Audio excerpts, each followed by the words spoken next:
Good day, eh? Welcome to the Super Good Camping Podcast, Trip Log Edition. This would be day 3 and 4 of our Spanish River trip earlier a couple of weeks back. Let's see, we stayed 2 nights at our previous for day 1 and 2. We stayed both those nights in the same campsite. We moved on day 3 and then we left on day 4, as it were.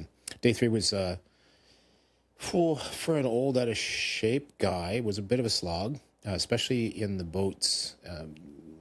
The whitewater boats have tons and tons of rocker on them, so there's a very small footprint in the water itself. It's very easy to have them. You just twitch a little bit and suddenly they're going to the right, they're going to the left. Thomas and I are great in a big old 17-foot. There's almost no rocker boat. We're a good pair there. In these little things that have tons of rocker, we zigzag. It must be hilarious to watch from behind. It can be quite frustrating in the boat at the time. It takes a lot to sort of get the right rhythm down to it. Such is life. I believe we were a little slow getting out the door, as it were.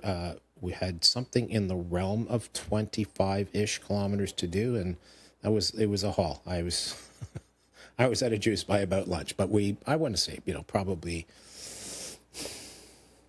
3 o'clock ish, we made it to our next site, having done I don't think we did any official rapids. I think we just did a bunch of swifts and a lot of moving water. I will say that having that current, because Thomas and I are not big river trippers. We tend to be flat water lake kind of guys and portages. Having that current behind you helps a lot. Yeah, it was a swell day, lots of sun, and other than the zigzag frustration, it went well. We practiced, Beth had us practicing a bunch of different, ferrying and, how to cross into an eddy and just, learning some rock star moves and stuff like that. It was good. It was a good day. It was a really good day, good weather. The following day, we set up camp, we ate killer food again, all of that sort of jazz. Bill Wilkie is a fantastic camp cook. I highly recommend. Unsponsored solicitation. If you want to have a good trip, go with Bill on one of the organic boat shop trips. There's nothing bad to say about it, other than bugs, but that's not his fault. So, just saying. Day 4. That was our final day. It was paddled down to the elbow. And our takeout, water levels were, I don't know. It could be because I don't read it as well, because I'm not used to that kind of travel. We ran into a couple spots where the water levels were low. We sort of bottomed out on some rocks and got hung up a bit. Lots of scraping, and over the course, just to put it out there, over the course of the 4 days on the water, Thomas and I dumped 3 times, twice, doing, I'm using air quotes, practice things, once fully loaded. And it was a miscommunication. For some reason, he seemed to think we were supposed to ferry across, and I don't know. I looked at the water and went, it looks a little bit beyond my abilities to ferry across. And we certainly were not in sync for it. We went in at the wrong angle. In no time flat, it pointed our nose the wrong way, and I grabbed the gunnels. Not supposed to do that. And over we went. Thankfully, because of the amount of crap that we pack, the amount of highly necessary gear that we pack, it was jammed heavily under thwarts and stuff like that, and the yokes. So I don't think we lost anything. I think our camera Pelican case kicked out, something else. Oh, sunscreen kicked out, and we lost our clean water bag for our platypus, but I had a spare at home, so no big deal. Yeah. we learned from that. Anyhow, finish out the fourth day. It was another a long paddling thing. We got,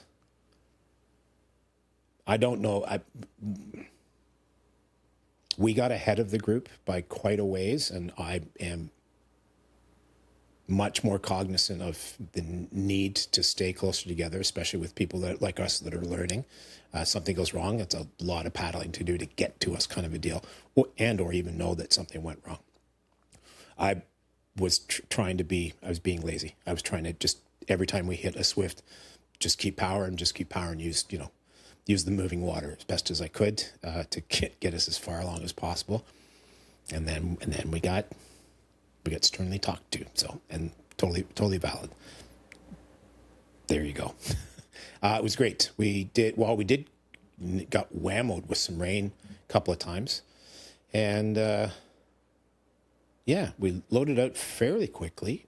The road out of from the elbow to head back in towards the train station where the third car was, that road is in terrible shape.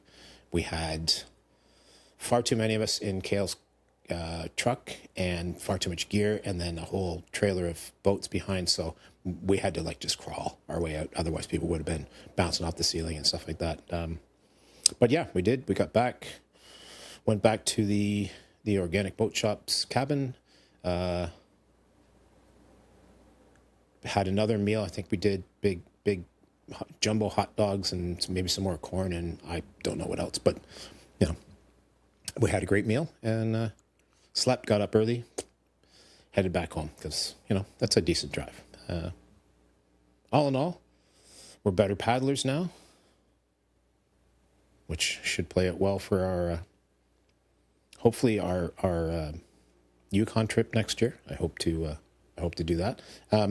Yeah, I highly recommend. I highly recommend any tripping that involves a guide and an instructor, especially a guy that can cook as well as Bill can.